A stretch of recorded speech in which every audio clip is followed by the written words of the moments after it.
हम परिवार संचालन की भविष्य की व्यवस्था करते हैं, हमारे बेटे क्या खाएंगे क्या पिएंगे। ये काम तो भगवान प्रारब्ध से सभी का करते हैं, पर वास्तविक काम तो कौन करेगा, इस विषय पर विचार करना चाहिए। इतनी बात इसलिए कहते हैं, हम लोग अपने अपने स्वार्थ में इतने डूब गए, विशेष करके हम हिंदू कहलाते हैं। हमारी कई कमजोरियां, इनको देखना चाहिए।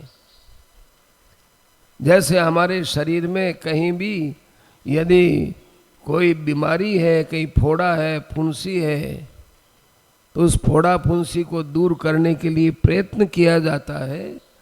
ऐसे ही हमारे धर्म में कुछ कमियां आ गई। एक तो हम अपने धर्म का पालन नहीं करते, हमारे ही धर्म के हम हिंदू लोग मजाक उड़ाते हैं।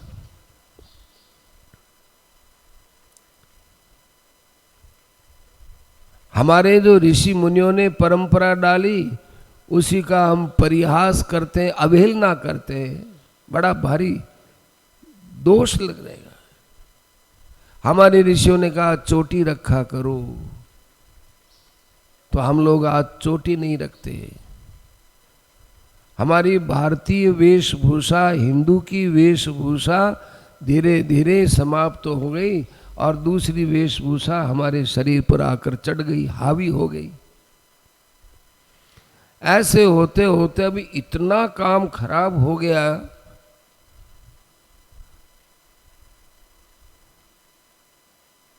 हमारे मठ मंदिर गांव के गांव वक्फ बोर्ड वाले कहते हैं गांव हमारा है। कल परसों ही एक समाचार आया कि बिहार में एक गांव है, 95% हिंदू है, 5% उसमें मुसलमान हैं।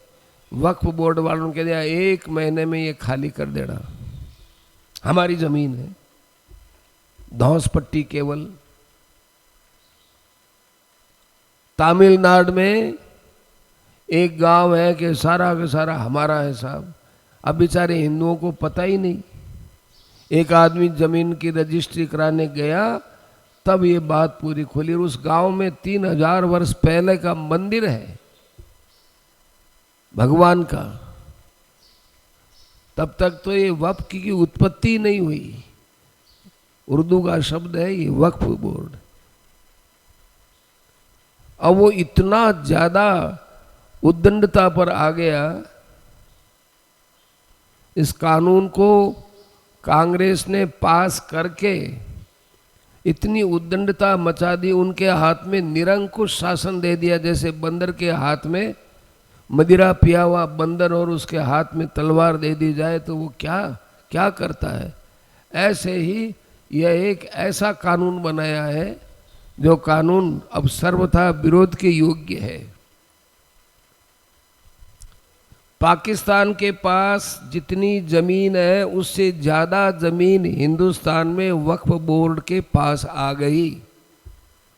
इसका अर्थ क्या हुआ, हिंदुस्तान के अंदर एक पाकिस्तान से ज्यादा बड़ा देश बन गया।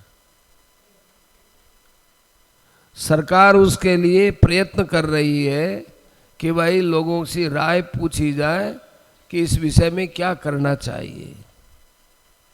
अब आज यहाँ पीढ़ियों से कोई मुसलमान नहीं रहता है सिंथल में, पीढ़ियों से। हम तो कहें जब से बसा है तब से कोई मुसलमान नहीं रहा। बीकानेर से पहले बसा हुआ गांव है। और सपोज यदि यहाँ आ जाए मुसलमान, कहते साहब वक्फ बोर्ड की प्रॉपर्टी है, आप 1 महीने में खाली कर दो। उनको कोई कागज बताने की जरूरत नहीं, कोई कुछ नहीं, अपने लोग ही करें। बताना हो तो बताओ, और वो भी इन्हीं के दफ्तर में जाओ और इन्हीं के आदमी वहां पर जजमेंट करेंगे। हम लोग आलस में बैठे हैं सज्जनों। तो अभी सरकार ने 13 तारीख तक का ये समय दिया है।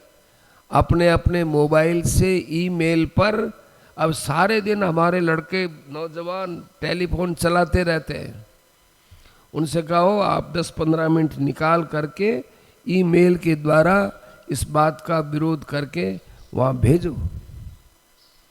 हमारे राजनेता देखिए कैसे है इस कानून के विरोध में कि ये कानून अब हम समाप्त करना चाहते हैं, इस विरोध में जो खड़े हैं उनका विरोध कर रहे हैं कि नहीं साहब ये तो होना चाहिए।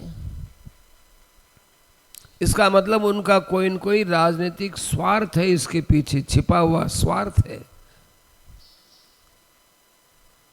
केवल सत्ता ही नहीं है।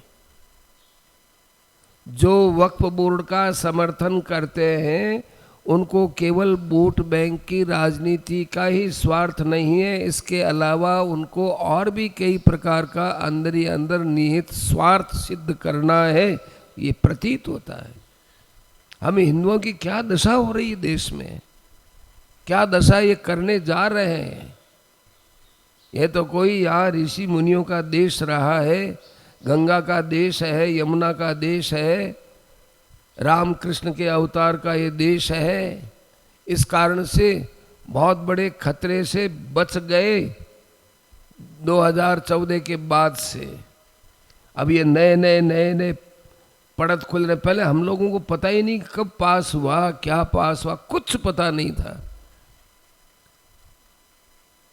अब ये सब बातें निकल करके आ रही हैं, नया नया ज्ञान उतारे, इतना हमारे साथ षड्यंत्र किया। अब अपने लोगों को कहते हैं कि आप लोग इसमें भेजिए, तो हम लोग तो यहीं बैठे, कोई अभी भी ध्यान नहीं दे रहे हैं। और मुसलमानों का वीडियो देखा है, उसमें वे माइक लिए हुए गड़ी अपने मोहल्ले में प्रचार करते हैं कि साहब आप लोग वक्फ बोर्ड के समर्थन में ईमेल भेज दिए, समर्थन ये कीजिए वो कीजिए।